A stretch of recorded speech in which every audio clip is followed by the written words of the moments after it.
Well, welcome everybody. My name is Jim Lee with SACE. I'm so excited to have all of you here with us and Eileen Chang. Eileen, welcome. Hello, thank you for having me. And also we have Clarence from SACE joining us. We'll be Hello, moderating our hello. chat box and making sure everything, if you have any questions, that he'll flag for us. And for the rest of you, good to have you, Minu, Amika. And for the rest of you, if you're able to join us on camera, Sarab, Vanessa, Tapua, would love to have you. But we're in for a special treat today. Definitely something that I feel like I could definitely hear more of, which is talking about ways that we get in front of ourselves and get in trouble, and maybe we sometimes tend to lead in this high performance trap that Eileen's going to share. And it was from our talk that she did in STEM Connect in Pittsburgh. But I think before we dig into the topic, tell me, what was Pittsburgh like for you at STEM Connect?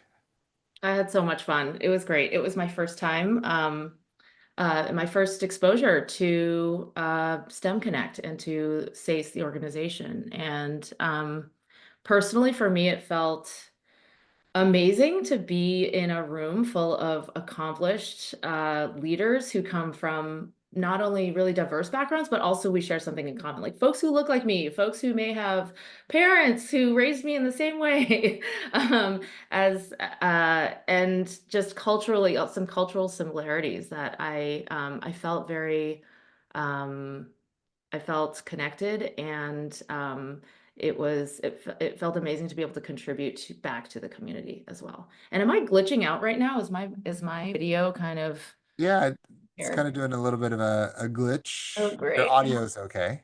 Let me try it again. See if this is helping. Oh. Mm-hmm. Um, okay, hang on 1 second. Let me try to do that again. Yeah, of course, we were on 30 minutes ago. No problems Yeah, with no so we problems. hit And then as soon as record. it starts, okay. All right. Yeah, I think that's one of the best things about STEM Connect is we have a wide variety of backgrounds, and specifically though, like people in STEM coming together.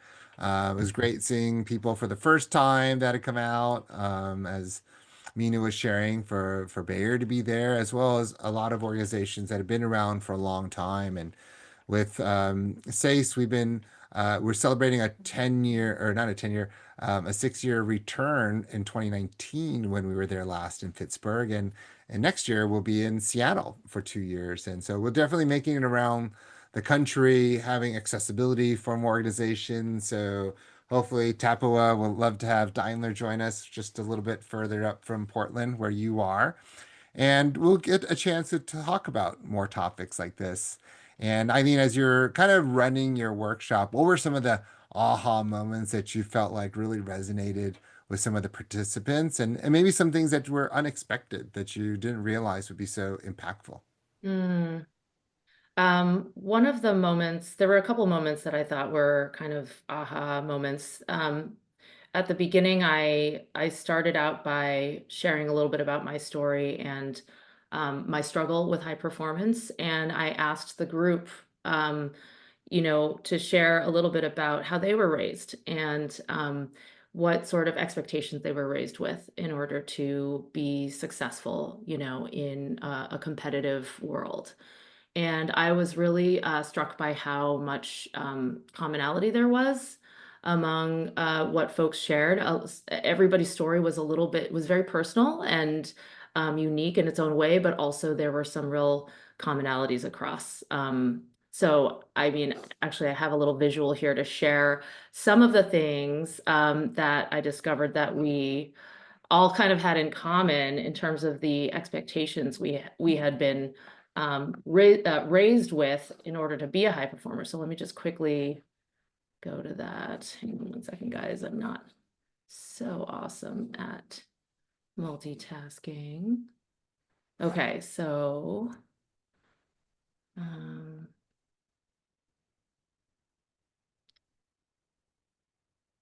let me see. Do you guys see Yeah. a little bit of this? Okay, so this kind of resonated with folks of like, okay, my parents raised me to be a hard worker and to, put in the hard work and to be number one, right? Be the top of my class, a grade A student, to do it right. So, some of us had backgrounds where, you had to do it over and over and over again until you got it perfect. Knowing the answer, rather than, so not admitting when you don't know, you actually have to know the right answer. As well as some, if you have an Asian background, you might relate to, don't complain, don't burden other people with your problems. Be humble, be responsible, and of course, respect your elders. So these are some common themes that came out of everybody sharing their story of how it was to be raised to be a high performer. So that was something. Um, that was one aha area. And then another aha was, I think, at some point I was sharing about how there's another way of that's more liberating than being just a high performer, and that's this concept of being a multiplier. Mhm. And we can get more into that, but multipliers is a term that was coined by Liz Wiseman, a researcher, and she said that multipliers are managers who draw out the best in other people. They raise the collective intelligence of everybody around them. And as I was describing some of the behaviors and the principles of a multiplier, there was a man in the workshop, Sandeep, I think was his name, and he was like, "Oh my gosh, I think I work for an organization that does this. I think our organization has a multiplying culture." And he was able to sort of share with us his real life experience of what it's like to work inside an organizational culture where people are empowered to do their best work. People are empowered to ask questions, raise issues. They're given ownership for decision making. So that was another area where I think all of us collectively, it was not planned. I did not plant Sandeep to be in the workshop, but we were all able to get a real taste from him of what it feels like to be in an organization that is multiplying its people. Our audience is a lot of STEM based, right? Science, technology, a lot of engineering and math, and it tends to be very linear, right? A lot of academics, a lot of numbers. And so it's easy, I think, for us to fall into that performance trap. When I think about it, it's like, of course, 89 is better than, 72, right? And then sometimes when you're just looking at outcome, a lot of times in STEM, like you're solving for an outcome. It's either you're wrong or right. And Mm, I black and feel white. like the process really hasn't been as elevated in value more than the outcome. And so when you talk about these like performance traps, like it's hard not to consciously think about instead of the culture, but just focus in on like outcome, outcome, outcome, outcome. Hmm. And Hmm. so, what do you think are some common things from the participants, and maybe from yourself or stories that you've heard, or what Liz talks about? Like, why do we fall into this performance trap, and why do you think it's so prevalent with our community here? Ooh, that's a good question.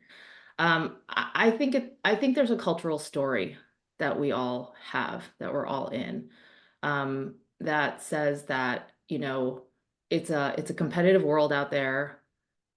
There's not enough to go around, Mhm. essentially. It's kind of a story of scarcity, really. It's a cultural story of scarcity, which says, yeah, there's not enough room, there's not enough seats in the top organizations, in the top, schools or whatever. So you have to run. You can't take your foot off the gas, right? And you have to be excellent all the time.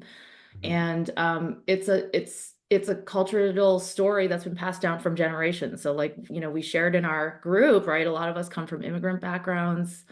The immigrant story is always, you leave what you have behind and then you've got one shot, it's high stakes Yeah. to go and make it and succeed in the new place, right? In your new learn a new culture, learn how to succeed in this new culture. And so That's why I really believe starting with the story, not just starting with the story can help us then get to the behavior. I think if we just try to treat the behavior without really understanding why we do what we do, it's tough to get lasting change. And Yeah. I also want us to acknowledge that the story has helped us succeed. Like it hasn't all been bad, right? Like I think all of us here, if for those of us who identify as high performers, on this call, we've probably had a lot of success with these behaviors. Like that story has gotten us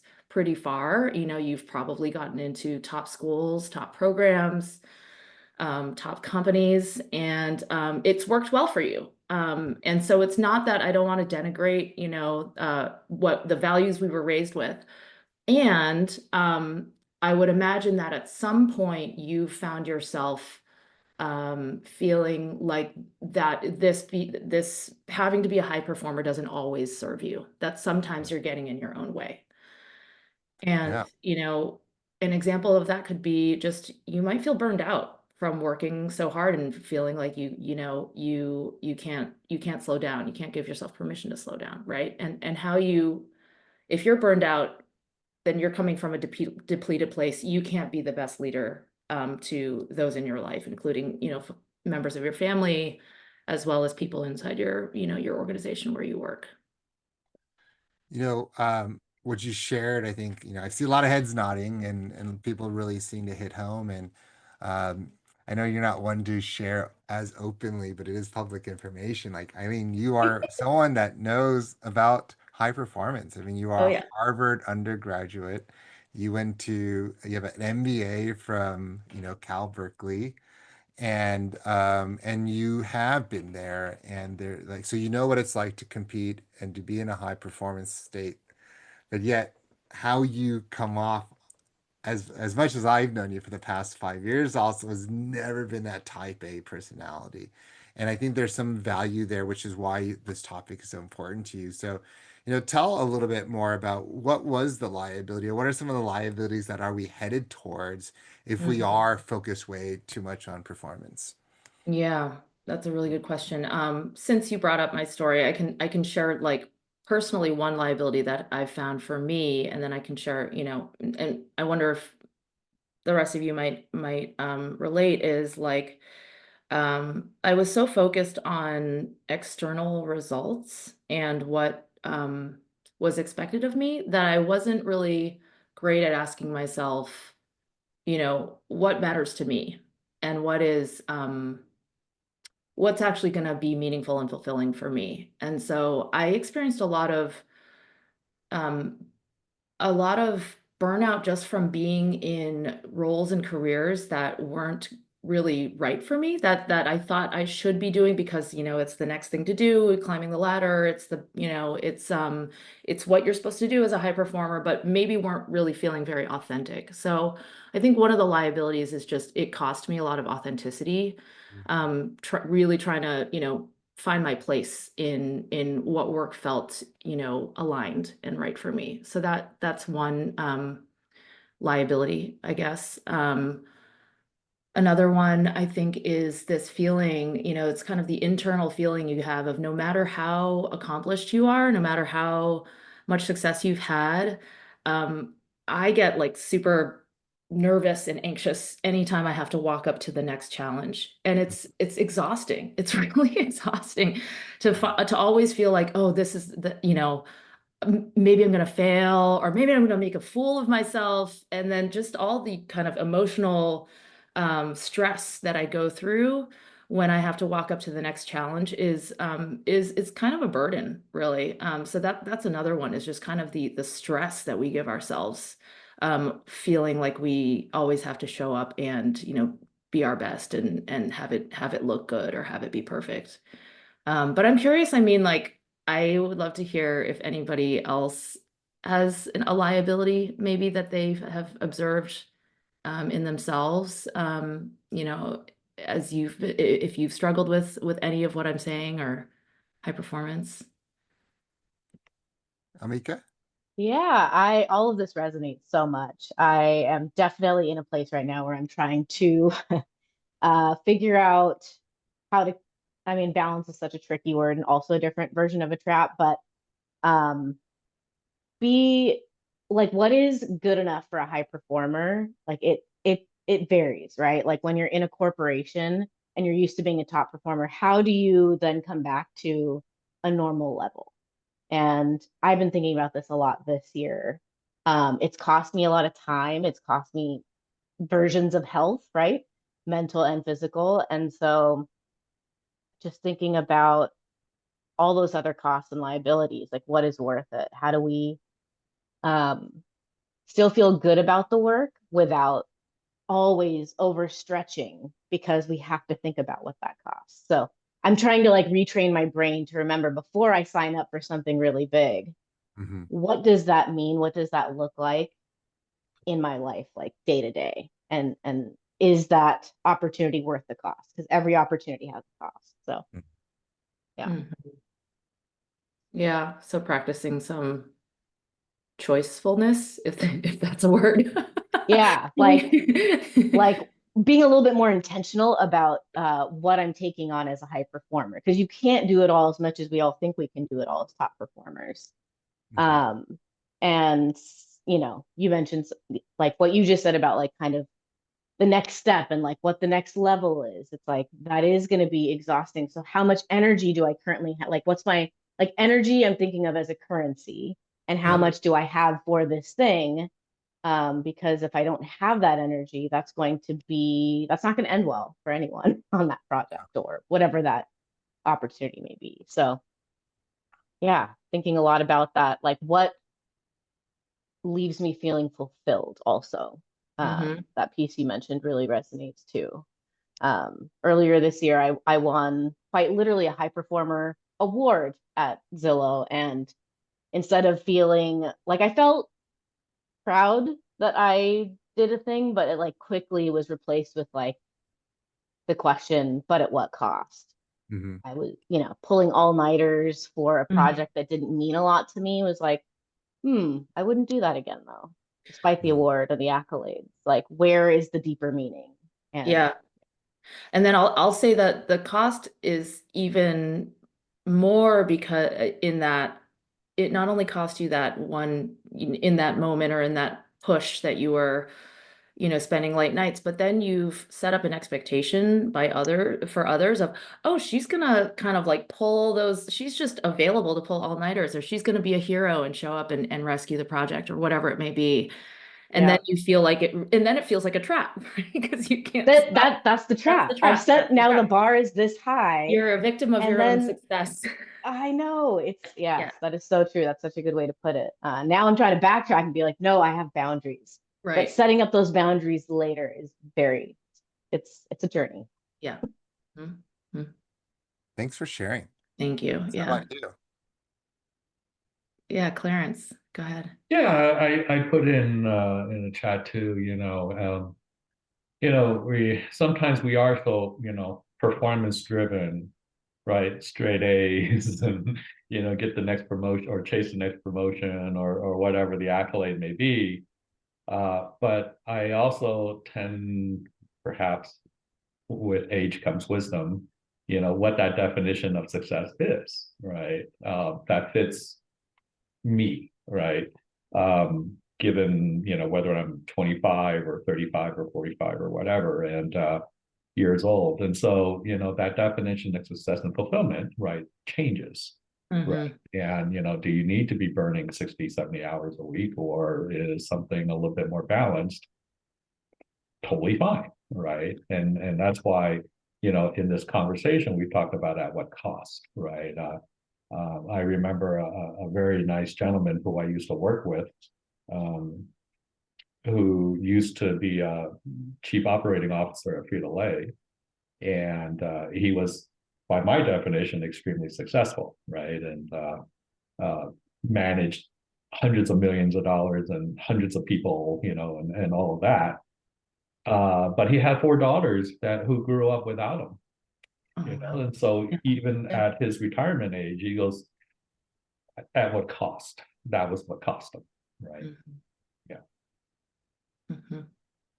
There's some of the things that you're sharing and Amika is sharing, like it reminds me of, Clarence, you talked about imposter syndrome. Maybe it's not as much of imposter syndrome as, again, you set the stage of expectations where maybe they can get this from you every single time, or like this is the expectation that they would have of you.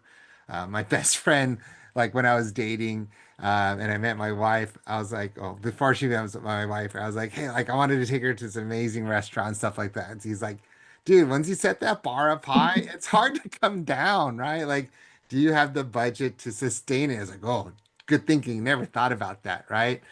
But realistically, I think the high performance trap kind of reminds me of, like different stages of where maybe we could at the time afford it because we were maybe earlier in our career, we're establishing ourselves, we're really pushing ourselves. And at least for me, like I didn't fundamentally, you talked about immigrant, family background, and that's for me, like I didn't have, healthy leadership skills that helped me to perform at a high level in a healthy way. And so I was doing it in an unhealthy way, which caused the burnout. And one of the great things that I've had an opportunity to do like 10 years ago is someone to teach me more healthier ways.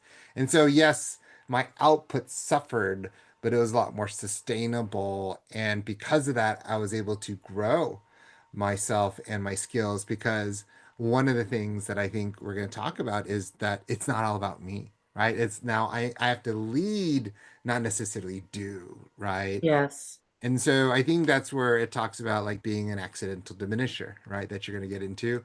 And before we start, like one of the things that we do at SACE is we want people to understand what are the leadership competencies behind what we're teaching.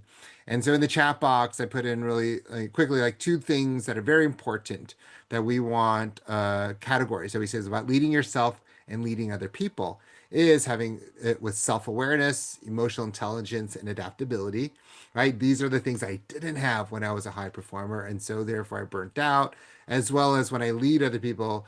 Was I really leading them with a coach's mindset, or was I just telling them what to do and frustrated when they couldn't follow my instructions? Was I empowering other people to want to do the work, or did I feel like I was driving slaves? And then did I do it with empathy, where people felt like I understood them? I was there and cared about their goals and why the work was important for them, not just my own goals. And so these are what we call our SACE leadership frameworks. And a lot of what Eileen's going to talk about are based upon these principles. And so, Eileen, take us a little bit through like these accidental diminishers. Like, what does it mean?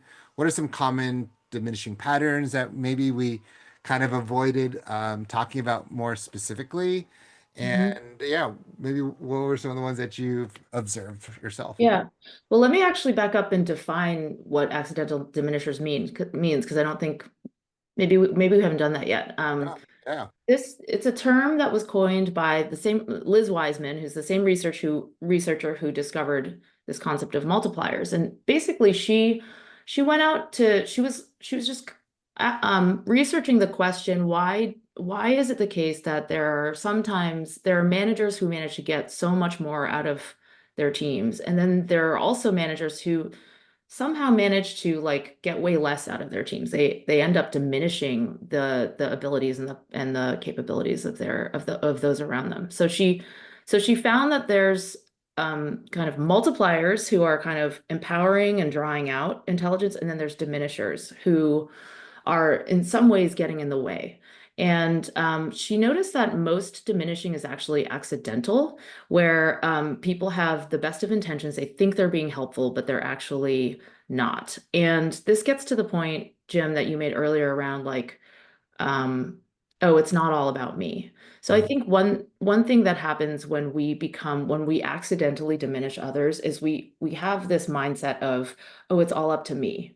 It's all up to me to make sure that this project gets done well. And so we kind of forget that actually, wait a minute, we have a whole team of people around us that are brilliant at all different things, and it's not all up to you. And so with that, you have the ability to draw out other people's intelligence, and you don't have to rely on yourself. But the accidental diminisher, they're in a story of it's all up to me. So let me share like a couple examples of what that what that looks like. So um, here we go. Okay, so one example here, y'all can see me now. See, Yeah. okay. So one example here, this is classic. I feel like a lot of leaders, high performing leaders have this.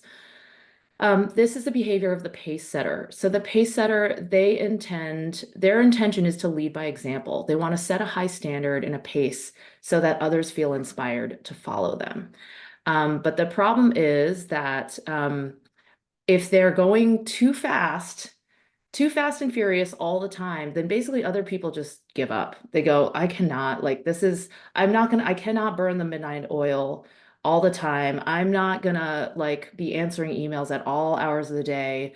And it can become really demoralizing to the people around them. And it's funny because the pace setter is going, wait, I'm setting a good example. Like I'm holding myself to a high standard.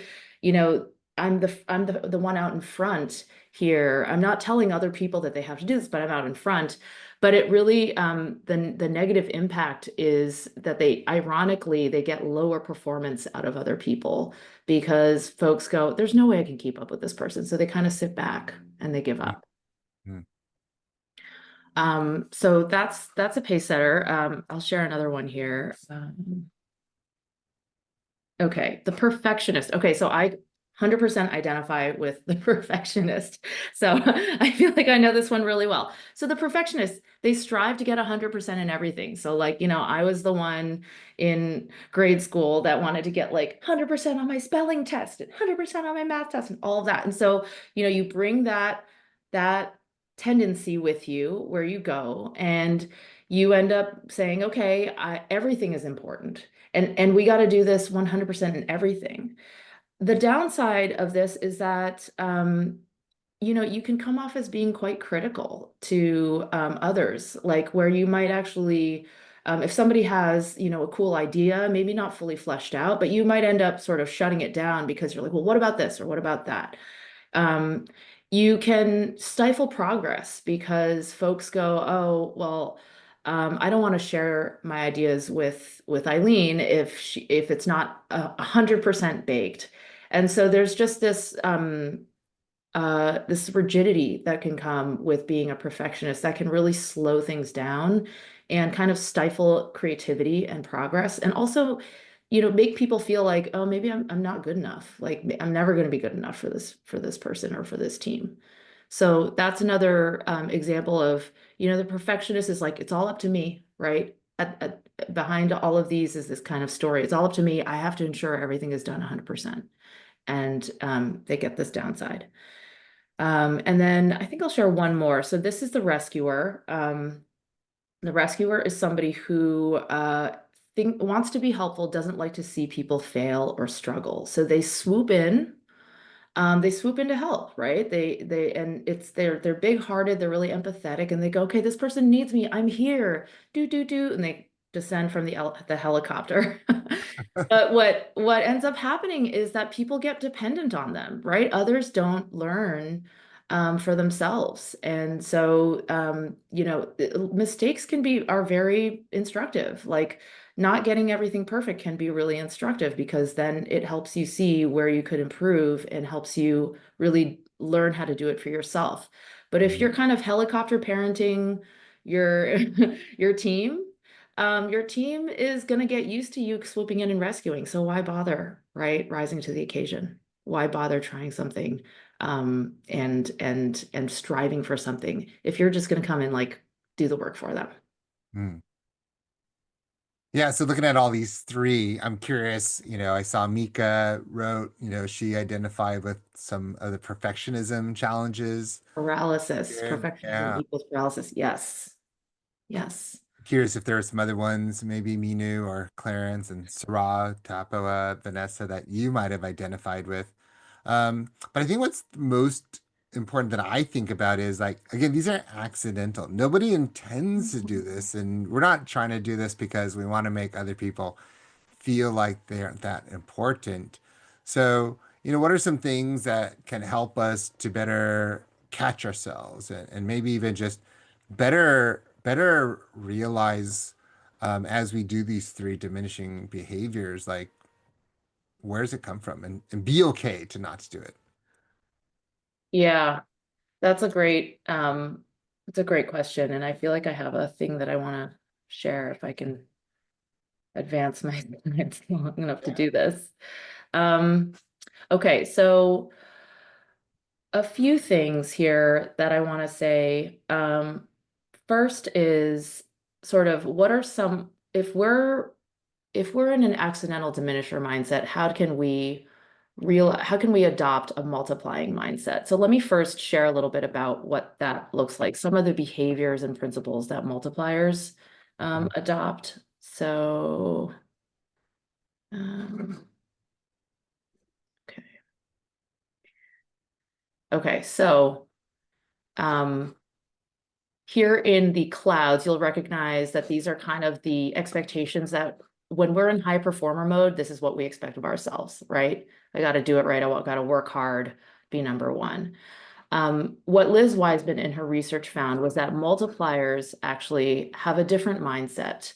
They're going, okay, how can I, instead of pushing, how can I empower? How can I empower myself and how can I empower others? So what that looks like is instead of working hard, let's see, how can we work smart? So that means not working hard on every single problem. It actually requires some prioritization, some trade-offs and some real prioritization being, you know what, this one we can give 40%, but this one needs to be 100%, right? That's an example. Or it could also mean saying no to work and saying, no, actually, I'm not going to sign up for way more than my share of work. I'm going to be intentional, as Amika said, like I'm going to be intentional about what I'm going to say yes to and what I'm going to say yes to on behalf of my team. We're going to work smart. We're going to work on the right problems. So that's one example. That's one way to turn around from diminishing to multiplying.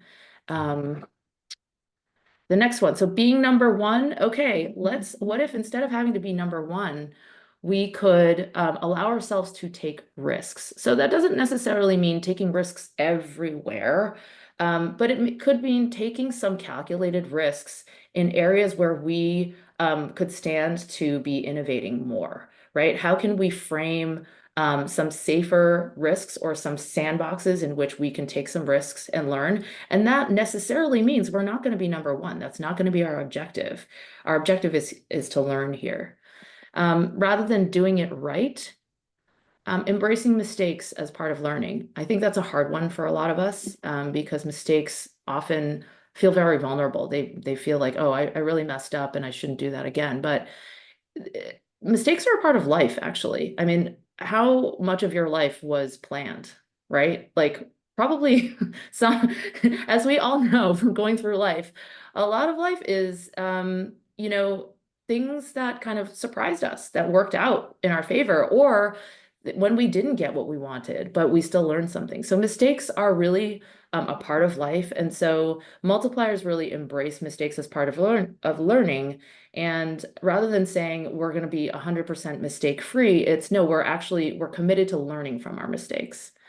Rather than feeling like you have to know all the answers as a leader, what about asking questions and getting curious? And this is where we don't have to be the expert all the time. We can actually draw out the intelligence of those around us. Instead of, just don't complain, don't burden others with your questions or your problems. Multipliers go, no, actually, it's everybody's job to raise and discuss issues. We are going to debate things. We are going to raise things that might be a little bit challenging, but we're going to push ourselves to come up with the best ideas rather than feeling like we have to hold it in and not challenge. So being humble, this one is the opposite of that, looking for brilliance. And what I mean by that is multipliers have a belief that everybody is smart and capable. And it's their job then to ask, how is this person that I'm leading brilliant? How is that person that I'm leading brilliant? So instead of being like, how is this person, why doesn't this person understand this problem? It's going, okay, let me see this person is a genius at something, and it's my job to find what they're a genius at and put them to work at what they're really, really great at. Hmm. And let's see, instead of be responsible, right? Oh, it's all up to me. Okay, give ownership, right? And that's something that requires, trust in yourself and trust in others, trust in life that, okay, I can let go a little bit. I can give people some rope and give them decision-making power and give them control over how they want to bring this thing to life, right? And then finally, many of us were taught to respect our elders, and so we don't want to speak out of turn. We're very much into deferring up. It's very hierarchical. A multiplier will say, you know what, I can learn from everybody. So that includes people who are the most junior people on the team have something very valuable and unique to contribute. So it really goes from being this kind of like looking up the ladder to looking everywhere and kind of flattening and seeing the diversity of um, the diversity of perspectives that people have to offer. So these are some principles, I would say, that we can adopt Uh-huh. that that can help us go from kind of diminishing mindset to multiplying mindset. Um, yeah, and I'm gonna pause here because I feel like people have been writing Yeah, in. some good stuff on the chat. Minu, did you have a thought that you wanted to share? Saw you come off I mute. I did, yes. So first and foremost, I took like copious notes when I was attending Eileen's. This was like my by far my favorite workshop session that I attended, and some of us felt like it was like group therapy for us. Uh, and so I've been actually meaningfully practicing this in the last 1 month, and it's been, I know, I'm so proud of myself too. And the one that I found most liberating was the ask questions one. Like I associate with being that rescuer. I've been in this role for 8 years. I'm considered like the pro in place. I know quite a bit about the area that I support. So switching that mindset took some time. I had to like unlearn things and like rework new neurons. But then switching to asking questions, like I said, I found it very liberating. It gave me more time to formulate better answers. I realized that people were also appreciative of the fact that I was deliberative, I was, collaborating, I was really being more insightful in seeking opinions and then formulating the answer. So I just wanted to tell Eileen this. Oh It's my God. working for me. Yes. So great. That's so great, Minu. That's wonderful. And I'm curious, did you let people know that like you were going to try something new? Or was this something that you were just sort of experimenting with like on the down low? Yeah, And I was experimenting because one, I didn't want to just openly admit that I was like always coming in with my answers. I was gonna try. I'm trying this out. It's been a month, so I feel it's working, and yeah. Since I'm connected with you, I'll let you know on LinkedIn later on how it looks like 6 months from now. it's so great, but it sounds like early results are that, you already feel the word you use is like you feel liberated. Like it's liberating to not feel like you have to be the expert and know everything. That's a win already. Yeah. That's so great. Thank you for sharing, Minu. Oh my Uh-huh. gosh, that makes me so happy. I love these principles, and I just wanted to touch on the taking risks one as well. I think this is super, super important. All of these are great, but that one stands out because I think if you don't take those risks or have that mindset, creativity also gets lost, right? Innovation gets lost in that mix because everybody then is playing it safe.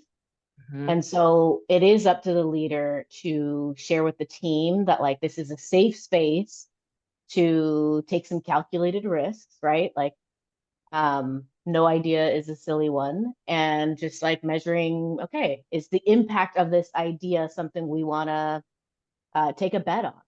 And Mhm. then where it stops, often I've seen in organizations is like they'll say such a thing, but in practice, in the day to day, in planning cycles, quarterly, yearly, whatever it may be, that piece gets lost. it gets really focused. I think, Jim, you mentioned it early on, but like, what are these outcomes that the business is putting it forth, right? And so that always takes priority, and to a certain extent, it should.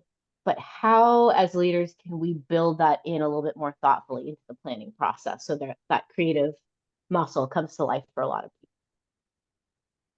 That's such a brilliant point and question, Amika, around how we're incentivized and whether these are principles that are built into our systems, the systems of the organization, the rhythms, the practices, and how the organization measures itself. Mhm. And that is true, that really getting to a point where you have an organization that is a multiplying organization that requires change at a systemic level, not just at the individual leadership level, which is very, very, very true. And so I do, what we've been talking about, we're talking right now about just as, um, at- under our own sphere of influence as leaders and what we can do, how we can show up with our teams. But I think something you're saying is the need for this to be really adopted at a more systemic level. And I would say like one area is to create a proving ground where it's like you're seeing if in your area in your domain of influence, creating that proving ground of look how this is changing the performance, the actual output of our organization. And of this, this small organization, maybe it's a subset of an organization. But if you can tie these these principles and practices to better results, it's gonna, you know, get people paying attention. And that's the thing about what Liz Wiseman found about multipliers is that they're not sacrificing performance, they're actually getting better performance. Like the irony is that, by not being so focused on being high performers, they're actually getting way better performance than those who are just narrowly focused on high performance. So it is possible, and we did hear, Minu and I in that workshop did hear, oh my gosh, it is possible, from that participant who basically said, yes, my organization works this way, and we are one of the top performing organizations in our company. And it was just so great to be able to see that as a living like example. But I think that being able to bridge the principles and the practices to results is critical in order to get more widespread adoption. I think it's like, your first time doing something, and it's always uncomfortable, right? Because it's the fear of failure a lot of times that can also create that paralysis for us. Um, but if I look at like a lot of these things, Mina, that's great that like you've been able to try something different. And it's part of like working smarter, not harder. I think for the arguments that we can present as well, research shows this, and here are some examples, but realistically also I see this as you're becoming a leader in creating more durability for your team as much as also a succession plan for your team, where it's not that you're being replaced, but you're building trust with each other so that as you move forward, because you are a multiplier and you're someone that's going to provide growth for your company, you also know who on your team is that you want to bring with you on that bench, or who's going to replace you to be that continued multiplier, because not everybody ends up being able to do that, right? But it's those that can step in. And then so with that, Eileen, I did want to share, just because we know this, and maybe even for me, where you may have some more challenges along the way, like we offer cohorts. And one of the things about our cohorts is we don't want you just to know this, we want you to be competent in it, right? Move from consciousness to competency. So if you go in the link that I provided in the chat box, you'll see Eileen's cohort that she's offering. And it's one of the things that I challenge all of our trainers to do is it's easy to tell stuff, right? It's easy to just regurgitate information in a book. But not only has Eileen walked a lot of people through this, but she has done it herself. And so how do we help you to actually perform this? And a lot of it is navigating through those waters for the first time, and what's that like? And so Eileen, want to share a little bit on the overview of the program and what they can expect? Yeah, I'd love to. I would say at a very high level, that the purpose of the cohort is that we don't change overnight, and we don't change just from awareness alone. We actually change from intentional practice. So the cohort is really rooted in going from awareness to embodiment, like embodying these new leadership mindsets and behaviors. And so that's how I've structured it. So so from a time commitment perspective, it's 7 weeks, and we're going to be meeting once a week, like on every Friday. It's a weekly 60 minutes. And I've intentionally structured it so that you're not biting off too much in any one week, that we're really going to go step by step through. And there's going to be a little bit of homework in between, so that you can put into practice some of the things that we're learning. And so I can give you a little overview of kind of like the journey. So really, the first session is going to be, oh, thank you, Jim. The first session is really looking at kind of the power of story, the power that narratives have in influencing who we believe ourselves to be, what we believe is ours to do, and really uncovering this, really sitting with the story of the high performer, and really understanding how each of us has internalized a story about ourselves, about who we are as a high performer, and what that means about what we can and cannot do, or should not do in the world.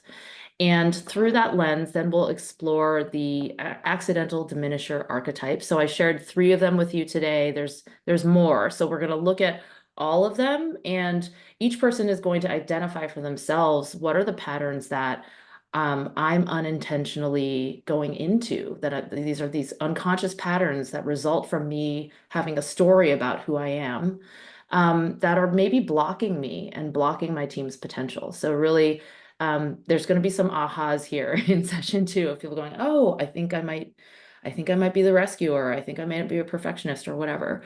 And I'll have you guys look for that, and like observe yourself in the wild, really, of like, okay, let's try to catch ourselves being an accidental diminisher. And for now, it's just to notice, right? Just to notice, like, when does it show up, and why, and how does it look when I'm doing this behavior? So then we'll move into session 3, which is choosing a new story, which is basically I'm going to share with you guys more on the research of multipliers, as well as growth mindset by Carol Dweck, which really, those 2 researchers have helped me redefine leadership through the lens of learning, growth, curiosity. So how can we embrace those principles as a new story of leadership? Session 4, this one, I think is going to be really important in terms of going from awareness to embodiment. And this is emotional literacy for leaders. Many of us, especially if we're high performers, have been taught to power through our feelings. And, okay, whatever, I might be tired, but I'm still going to go for it. Or I don't know if this feels really aligned for me, but I don't want to disappoint this person, so I'm going to say yes. Like, all of those are ways in which we power through our feelings and maybe push them aside. And so the radical way to sort of change from high performance and diminishing to liberation and empowering is, we start with ourselves. We start by tuning into what is true for us. What are some of the uncomfortable feelings that may be giving rise to us then going into diminishing behavior? So these are, this is going to help you in your leadership in everywhere in your life, not just in accidental diminishers. But we're going to have a session where we'll go into how to feel our feelings, how to learn from them and learn what they're telling us, so we can put our own gas mask on as leaders before we show up for others. Session 5 will be about making things really practical. We're going to run some experiments. So I'll share with you some new leadership behaviors you can try to redirect from accidental diminishing to multiplying. And you'll get a chance to run some experiments in real life and gather some data and integrate. Session 6 will be where we all get to speak into what's been challenging, what we're struggling with. We can help answer each other's questions, and we'll be learning about how to invite more support from others and from life. That's one of the things that is very healing for high performers, is to realize that it's not all up to them. It's not all up to me, right? And I have a lot of resources that I can tap into. And then we'll cap it off with celebrating insights, learnings, new awareness, wins, and kind of committing to how do we want to show up for ourselves in the next chapter of our transformation. So that's a little bit about the cohort, and my intention is to make it intimate, fun, and really supportive. One of the things I like about this, Eileen, is it's less do, right? I mean, that's the whole point of the performance trap. Yeah. My first gut when I look at these 7 sessions, like, well, like let's just do more as you're teaching us how to be a leader, right? How to become multipliers and really working through that mindset. And part of that importance for us to actually make sure that we are transforming our mindset and engaging differently is that repetition, and why you're meeting, every week. It's only an hour, but it's repetitious in that way. And the first session, I think, is a little bit longer, but it's the goal of us becoming a lot more intentional how we engage, and getting that rhythm, right? And getting that habit to be done. They say it takes 21 days to make a habit, but it actually takes that much time to like get rid of the habit and then adopt into the habit. So Mm. here are your 7, weeks that you have built in, so that the first 3, we're going to become aware, get rid of our habits, adopt the new habits, and then practice those habits moving forward. And some of the things that for the rest of the crew, that as you're going to hopefully be able to join, what we wanted to do is really support you in that journey. And one of the challenges that we've always faced, and I felt like growing up, was, how do we move into that sphere? And I remember, I would get my year-end evaluations, I get my 360 peer reviews, as well as maybe I went through some leadership training and learned about my personality type. I'm a red, or I'm a D. I'm a dog with a dolphin wing, those type of things. And what I didn't realize was I'm not a leadership development expert. So of course I'm paralyzed. Of course I'm lost. And I wish like these cohorts like this were available. But then how do I take this conversation we just had and help you to communicate that to your manager, help you to maybe get the support to even just whether it's financial, or maybe just take the time to be a part of this. But more than anything else, practice having those conversations of how do you lead yourself better. And what we did is we created a chat GPT bot. And this agent is supposed to be like me. I share to people, like, imagine, without being creepy, I'm next to you at 2 a.m. as you're struggling to figure out how to lead yourself in your career. And so this may not work on your computer at work, but it should work at your home. And if you have a profile or an account opened, like that's intentional also. We want you to take ownership of your career, because sure, your company benefits from it right now, but you will benefit for your whole life in how you do this. And as Eileen shared, like not just being a diminisher at work, but at home and in different areas that you might not see. So what I did was I created this bot, and you could upload, your sample 360 or your Clifton Strength Finders. I just put a bunch of stuff here. And I like the dictate model because it's a lot faster, and I could just share free flow. Mine doesn't have to be perfect. And so I'll give you a sample of how you could prompt it, for example. I just got my 360 valuation. Here's my Clifton Strength Finders as well as my year-end review. And I'm feeling very burdened because I am told that I'm not really being a good leader. Some of the people feel suffocated in me. And I was just attending Eileen Chang's, trying to understand more about being a diminishing leader. And it seems like I am stuck in this performance trap. And so I would like to find a way that if I were to take this cohort or be a part of her sessions, like how will this help me with my performance reviews that I've uploaded, as well as can you craft like maybe a short paragraph I could submit to my manager about me wanting to discuss this in our next one-on-one, as well as possibly a one-page email that you can have ready for me that I could also email my manager, and just the desire of not just wanting to become a better leader, but better a team performer, as well as a better contributor to the company. So you can dictate that like I just did. And what it'll do is it'll transcribe it, it'll read it, and then it will process it. And what it's going to do behind the scenes, and this could take about a minute for it to think through, is there are over 150 pages of leadership frameworks, a lot of documentation, and Eileen's workshop that's all built into this. And what it's going to spit out to you is help you to understand what are leadership. These are universal, ubiquitous corporate leadership principles that you're going to be indexing on to help you to become a better leader. And so this is on the self-awareness side of things, relational connectivity, developing others, and communication, visioning. Those are the leadership frameworks that you'll be working. And it'll help you to understand why this is important, especially in light with the reviews that you got. It'll then match you with, as I said, Eileen, why this is good for her and why is this cohort going to help you, and going back to those specific leadership frameworks. And then here is like, you're learning more about yourself, right? Like I'm telling you, like, hey, Mina, this is why this is important. Amika, this is why you want to learn this, is what you're going to do.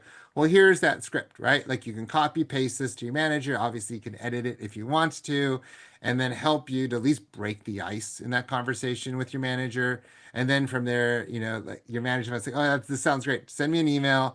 I'll submit it, try to get it approved. Well, here's your email that you would want to submit, and you could add some more data to help you to get approved.